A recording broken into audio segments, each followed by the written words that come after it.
I've been able to get up here and speak to y'all. That's a wonderful opportunity. Thank you for that opportunity.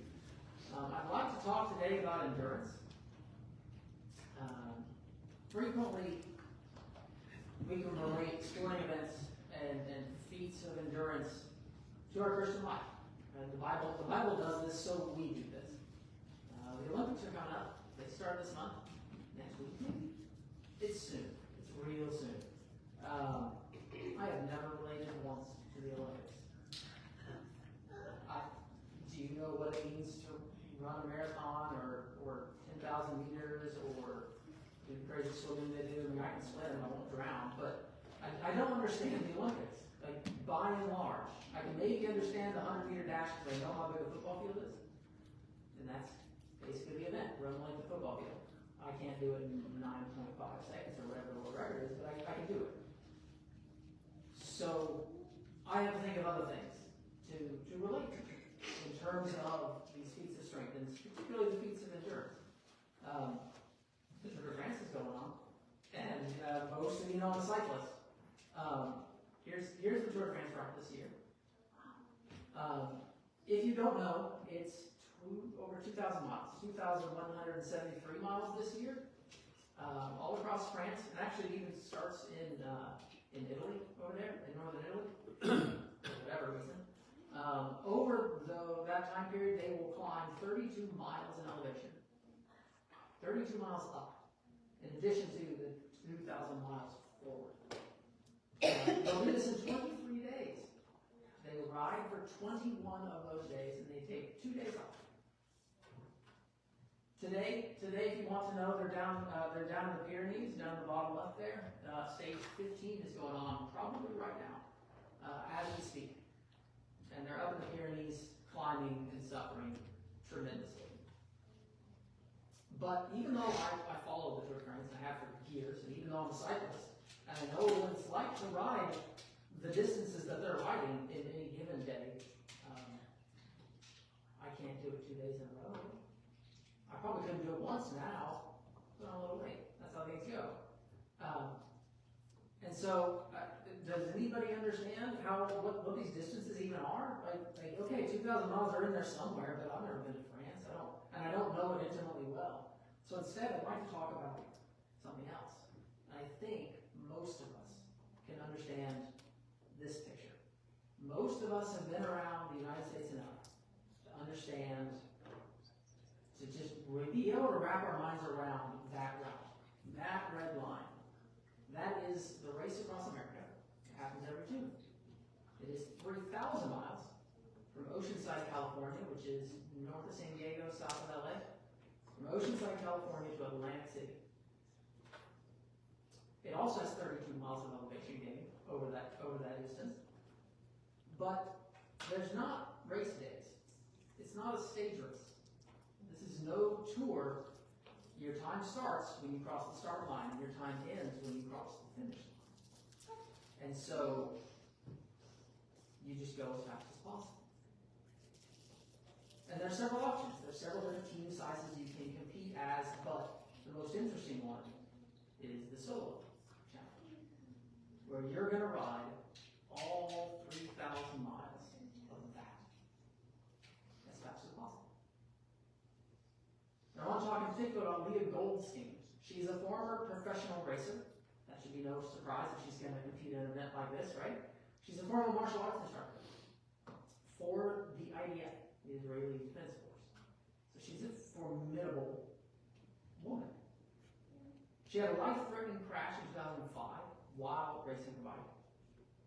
And in 2021, she participated in her third one of these, her third RAM event. And I want to share her story of that year in particular and relate it to her Christian life. So let's start with preparation. In preparation, it started actually in 2020. In the spring of 2020 and the summer of 2020, a thing happened across the globe. The race was canceled due to COVID. And so she, instead of being disheartened, took this as an extra year to prepare. People prepare the whole year for this crazy race. This thing's insane. This wasn't her first ran, right? This was her third event. Her prior training had focused on climbing because there's 2 continental divides in the way of the finish line. And that's a lot of energy expended, a lot of effort. The faster you can do that, the faster you're going to win. But she suffered a lot on the plains because the plains make up the majority of that race, right? Flat stuff is most of that stuff. So this year she decided to change course and focus on how to put power down on the flat roads instead of trying to climb. And that changes a whole lot of things that we won't get into. Another thing she trained for was neck fatigue. It's called Schirmer's neck.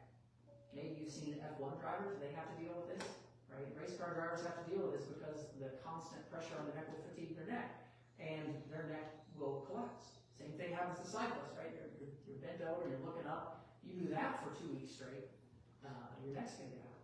So she trained. Because the previous time she tried it, her neck did fail, and she just had this, limp noodle for a head, and you can't race like that. She had to scrap her attempt. So she exercised her neck. She trained with a helmet that had weights on it. She just kept adding weights to her helmet. She would go out for hours and hours and ride a bicycle with weights on her head. That's pretty intense. She also had a sleep strategy. They developed a sleep strategy where, remember, this is not a stage race, so every minute you're sleeping, your opponents might be passing you. So, she had tried a deprivation early strategy where she just didn't sleep until she had to collapse in a van next to her. And that didn't work for her. So, this is her improved sleep schedule. At the beginning of the race, she would do 48 hours straight of riding, and then she would take a 3-hour nap. And then later on, she would ride for 24 hours and sleep for 90 minutes. And then my favorite quote is, if there was the possibility of me winning, we could always cut that down. That was her conservative sleep strategy. And the Bible is not really any different than this, right? The Bible has stuff to talk about preparation, right? I think of Ephesians 5 verse 6. I'm going to go ahead and turn to Ephesians 5 verse 6. And I already forget. Oh, I do have a scripture up here. I'm good. All right, Ephesians 5 and verse 6.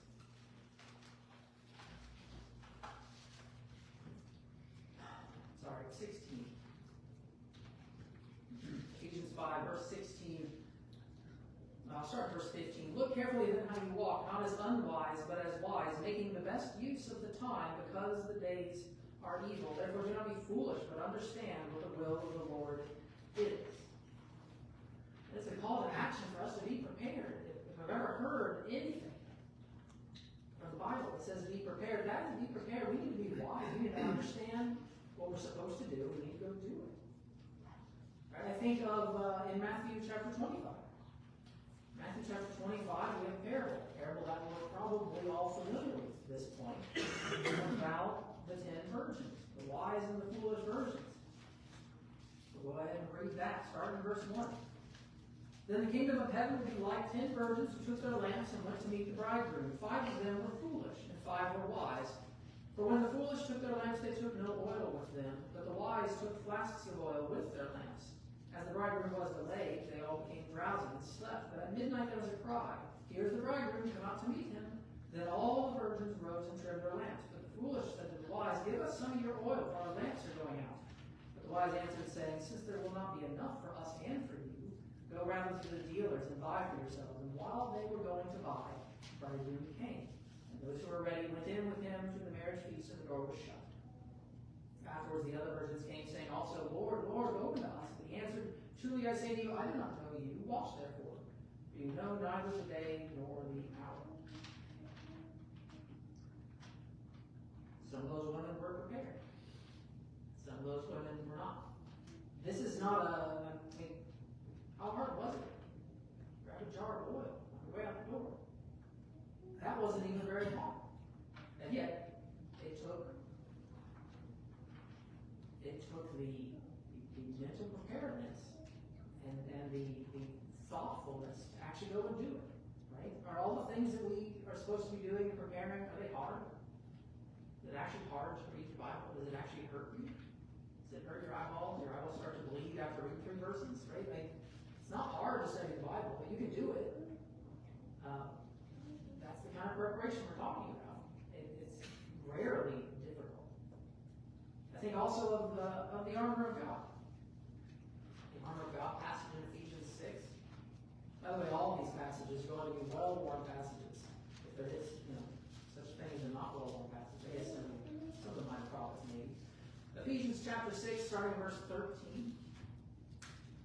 Starting verse 13, it reads, "Therefore take up the whole armor of God, that you may be able to withstand in the evil day, and having done so, to stand firm. Stand therefore, having fastened on the belt of truth, and having put on the breastplate of righteousness, and as shoes for your feet, having put on the readiness given by the gospel of peace. In all circumstances take up the shield of faith, in which you can extinguish all the flaming darts of the evil one, and take the helmet of salvation, and the sword of the Spirit, which is the word of God."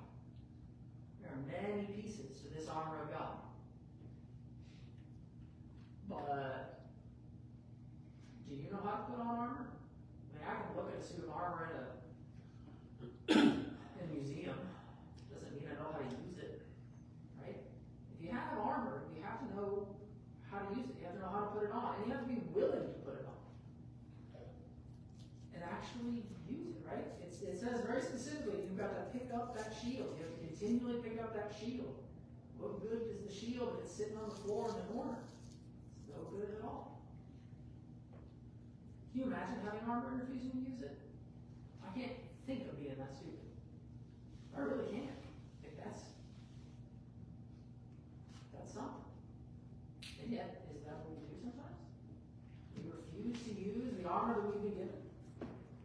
This isn't like David and Goliath, right? Like, why didn't David wear the armor that King Saul gave him?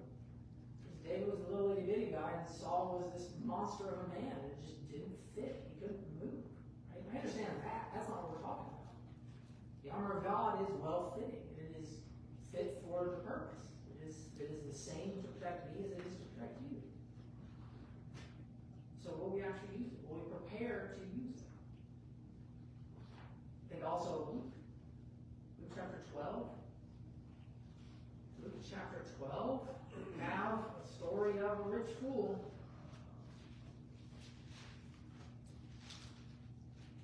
The rich fool in his barns, harvest in his barns. Starting in verse 16. It reads, "And he told them a parable, saying, The land of a rich man produced plentifully. And he thought to himself, What shall I do? For I have nowhere to store my crops. And he said, I will do this. I will tear down my barns and build larger ones. And there I will store all my grain, my goods. And so I will say to my soul, Soul, you have ample goods laid up for many years. Relax, eat, drink, and be merry. But God said to him, Fool, this night your soul is required of you. The things you have prepared, whose will they be? So is the one who lays up treasure for himself and is not rich towards God." This man prepared very well for his mortal future, didn't he? For his mortal future was he set? Oh, yep. He had a full 401k and pension and health care, and he had everything he needed. Absolutely everything he needed. But he lacked one thing. He had prepared the wrong thing. He didn't prepare what his soul needed. Did you notice what the verse said when he was talking to himself? He said, Soul, you have everything you need. Oh, wrong. He did not have everything his soul needed. And he failed to see his weakness. And he failed to train to overcome it. And he was blind to spiritual things. So, in this ride, she was riding solo, right? She had to ride every mile of that trip. She wasn't alone. She had at least an 8-person team. She had a vehicle next to her. She had drivers. She had spare parts. She had medical supplies. She had food, nutritionists. She had a whole army of people, medical staff. And they handled tactics, training, education. They handled everything except pedaling that bike. And her only job was to pedal that bike. And the Bible's not, not silent about teamwork either, is it? We have all the way back in Ecclesiastes. We have Ecclesiastes 4. It says 2 are better than 1. Ecclesiastes chapter 4.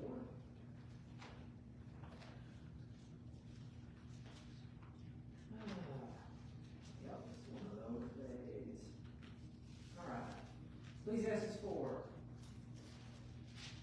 Starting in verse 9. 2 are better than 1 because they have a good reward for their toil. For if they fall, one will lift up his fellow. But woe to him who is alone when he falls, and it's not another to lift him up. Again, if 2 lie together, they keep warm. But how can one keep warm alone? For though a man might prevail against one who is alone, 2 will withstand him, and 3-fold cords not quickly broken. I mean, these are just truisms. This isn't even necessarily spiritually focused. This is Ecclesiastes, after all. It's absolutely applicable spiritually. Or New Testament. If we want to talk about the New Testament, in Galatians 1, it says effectively the same thing. In Galatians chapter 6, and in verse 1. Brothers, if anyone is caught in any transgression, you who are spiritual should restore him in a spirit of gentleness. Keep watch on yourself, lest you too be tempted. Bear one another's burdens, and so fulfill the law of Christ. It's not just a good idea to have a team. We're told to get a team. We're told to have someone in our corner. I think of Romans 12, right? Romans 12, the chapter is talking about one body and many members. Ephesians 4 does the same thing. It talks about how a body can only work when all the joints and all of the sinews and everything is packed in there working together. Right? You tear a muscle, and what happens? You can't move your arm or your leg or whatever. If one thing is out of place in your body, your whole body stops functioning. And you can go even all the way back to Genesis. What does God say after He created man? It is not good for man to be alone. Do you believe that He just meant physically? No. I don't believe it's just physical. Sure. Should we have a mate? Is our life better when we have a mate? Absolutely. There's a lot of stuff that you have to do day to day, right? And having a second person really helps out. That's what Ecclesiastes is talking about too. But don't think for a second that Genesis 2 was only about the physical nature of man. It is not good for us to be alone. Try and make it to heaven alone.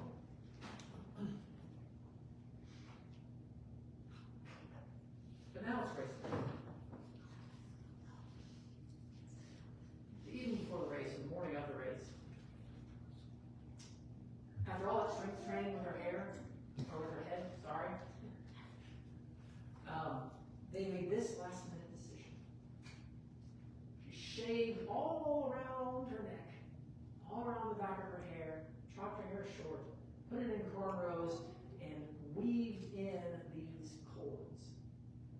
And then took that bundle of cords and put it around her heart rate strap, tied it to the back of her heart rate strap to physically hold her neck up. I never once took them out. It's like someone pulling on your hair for 10 days straight. She's not the only kind of person to do this kind of thing in a long race like this, by the way. But this is the one I have a picture of. It's her, and it's a little horrifying, isn't it? It's weird. And you just keep looking at it, and it's, yeah.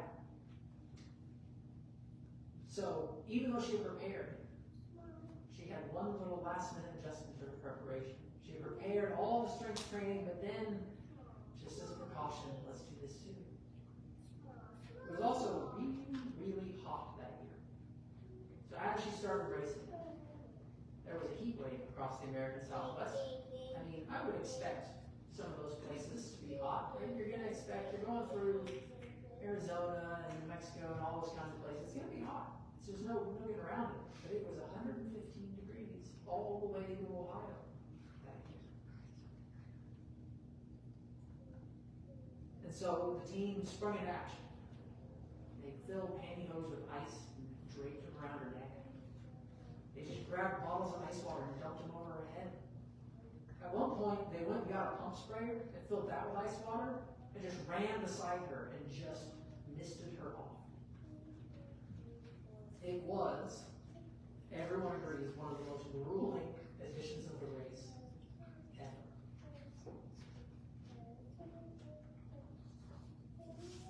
Also sleep, right?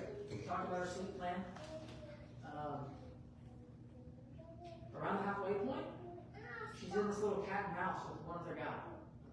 And they just keep bouncing back and forth as to which one of them is in the lead. And so they do exactly what she said she would do. If there was the possibility of me winning, we could always cut that down. And so both teams, both riders, started sleeping less, started taking fewer breaks, started going for longer, because they just didn't want to keep yo-yoing all the way to the finish like that. And so they continued to race like this for days. 24 to 48 hours of racing, and a couple hours of sleep. And God has a lot to say about how we run, right? About how we race.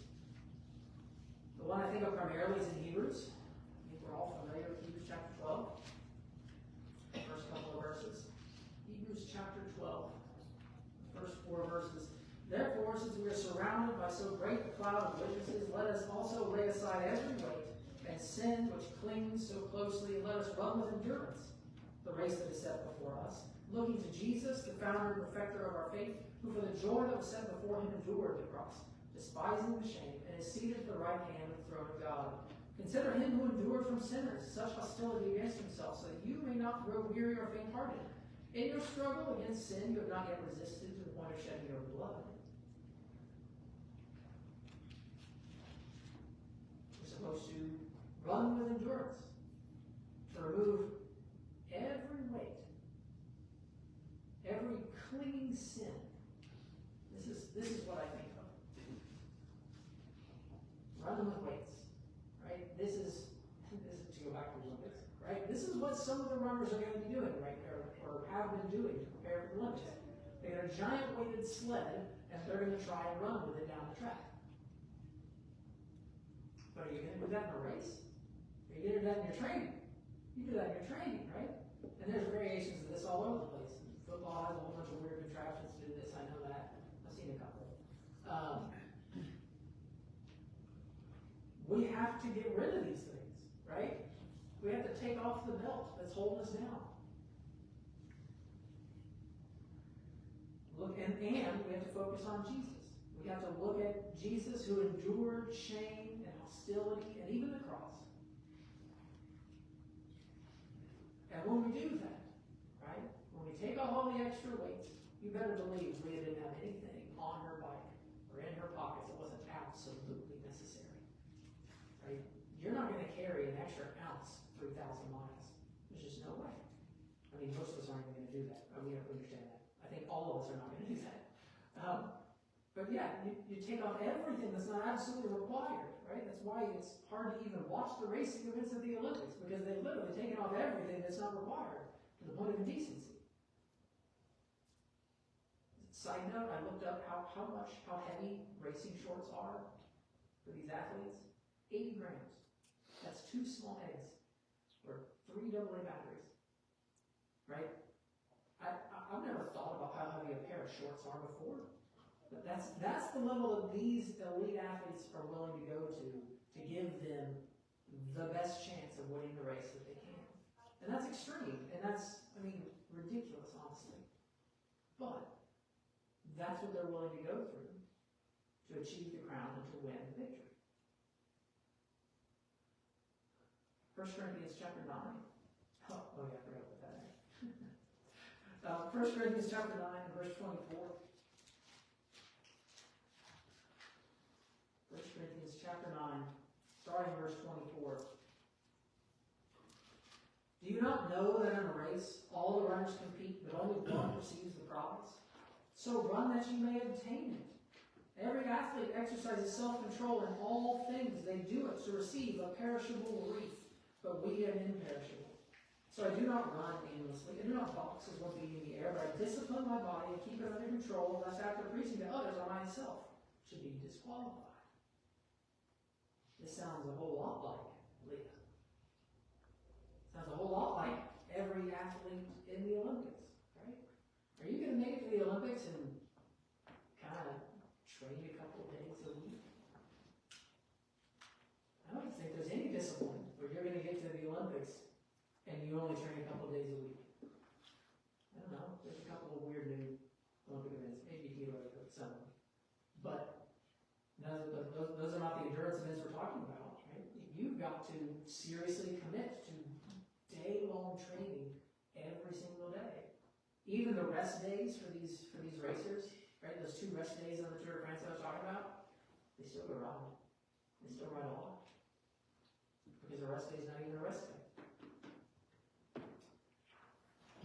The Greek here in this passage for disciplining your body, it literally means to batter your body, to enslave your body. And that's what it would take to finish a 3,000-mile race. That's what it would take to run 100 meters in 9.6 seconds. That's what it takes. We understand this, right? I can't relate to it. We can't really relate to that level of extremism in physical feats of endurance. Not most of us. But that's exactly what the Bible asks us to do, is to take that obvious truth that we can witness in this sporting world and apply it to our lives in a spiritual sense. Only one racer wins. Race to win the crown. They just stopped sleeping to win that crown. She was going to try everything to win that race. She sacrificed. She suffered. Right, like that picture of her hair, like that's kind of humiliating. Right, you're not just going to walk around town looking like that. That's awful. She endured all of those things. She made her body a slave through 115-degree heat. The sun beating down on you, you're just delirious, and you just keep riding. She was not a slave to her body. I think also of Matthew chapter 5. Right, Matthew chapter 5, if your eye offends you, what are you supposed to do with it? Cut it off. Sorry, your hand. Cut your hand off. Pluck your eye out. Anyway, cut those backwards. Right? He's saying you need to think in extreme terms. Now, this is not the Bible advocating for self-harm. I'm going to go ahead and say that out loud. Right? Don't cut yourself. Don't hurt yourself. That's not what the Bible is really trying to say. But it is trying to talk about that level of commitment and that level of execution. Right? It is better to lose a limb than to lose the race. It's better that your left arm falls up. Unless your left hand. Then it's better if your right hand falls up. Left hand, by the way. She cut out everything unnecessary to meet her goal. Even her hair. Everything. She had the bare minimum sleep and rest. Everything was on the table. Right? When you're going all in like that, you're all in. You leave nothing back. Can you imagine? Holding back a little bit and then losing? Is there a worse feeling than that? Than going out and performing and doing something and then you don't make it and you realize, I could have gone harder. I could have done more. I don't want to feel like I could have done more. I'm going to end every day exhausted. Leah certainly did. Okay. So we're now near the end of the race. She's getting close. She's climbing the hill. And all of a sudden she loses control of her body. Her heart rate spikes. It's over 200 beats a minute. All you nursing staff out there, that's a bad thing, right? 200 beats per minute, that's a problem. That's a real problem. Her arms are shaking uncontrollably. She can't stand up. And her quote is, "This is what death must feel like." That's what she was thinking. Like, oh, I'm dying now. She pushed herself that hard that she's going to die on her bicycle. Less than a mile from the finish line. She can't move.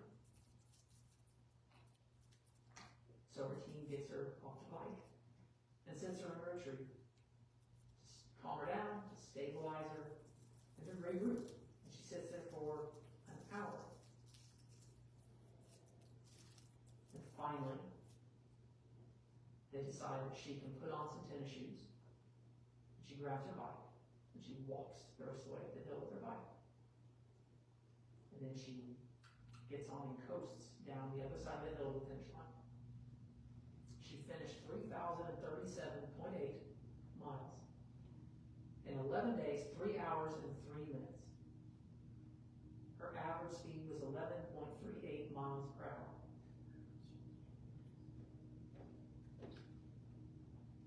Have any of us ever pushed ourselves that hard? I have talked to some of you about how the stupid things I've done on a bicycle. I push myself pretty hard. I have never pushed myself that hard. That is an uncommon strength of will. But isn't that the level of commitment that God is asking of us? Requiring of us? Right? 95, chop off your hand. That mentality of I will do absolutely everything, anything that it takes to make it happen. I think, when it talks about chopping off your hand, I think of like the monkey that puts his hand through a hole and grabs the banana. And then he can't get his hand, he's trapped because he can't get his hand back through and he won't let go of the banana. I wonder if that's what God thinks of us. Right? There's just some dumb monkey who's put my hand through the hole and grabbing the banana. I won't let go. I feel like it sometimes. Is there something you won't let go of? Is there something your eye won't stop staring at? We're supposed to remove every weight in the snare. Or, if you think of the rich young ruler, right? What does Jesus tell him? Go and sell all that you own and come follow me. And did the man do it? No. He went away sorrowful because he had many possessions. So in the end, Leah won the women's division of that race. But more than that, for the first time, a woman won the race outright by over 16 hours. The race was so hard that year that only 3 people could even finish it.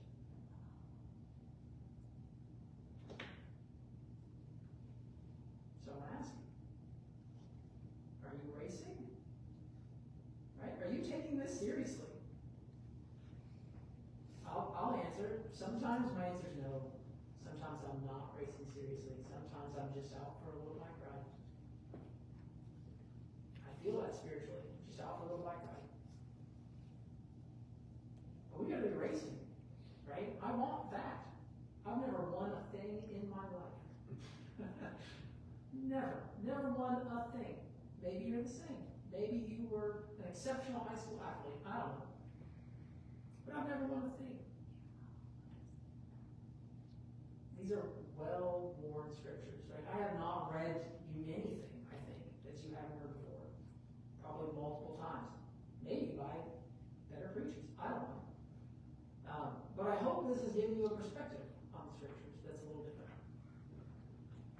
I hope it's giving you some motivation. It certainly motivates me. It also motivates me to get back on my bicycle a little bit more. Yeah. But more than that, it makes me want to try harder. It makes me want to prepare more, right? It makes me want to prepare a team. I can't do this alone. There have been times when I tried to do it alone. Didn't work out well, did it? No, it didn't. You can't do it alone, and God doesn't want you to do it alone. You're not supposed to try and do it alone. If we were supposed to get to heaven alone, why is there a church? Why are we all here? If I can do everything I need to on my own, why do I need you people? Why do you need me? And it's an obvious and absurd question to ask. We do need each other. We can't help it. Right? Even when it's hard. Even when it was so hard that you're shaking uncontrollably and you fall down in a puddle on the side of the road and you have to be dragged by your team under the shade of a tree and checked out by medical staff. right? When your spirit is that low, have you been that low before, spiritually speaking? I think some of us have. Maybe a lot of us have. Have you ever felt like that? You need someone to help take up the slack. Help check your spiritual pulse, make sure you're not going to die, get intravenous fluids, and all the things that have to happen physically, they all have to happen spiritually too.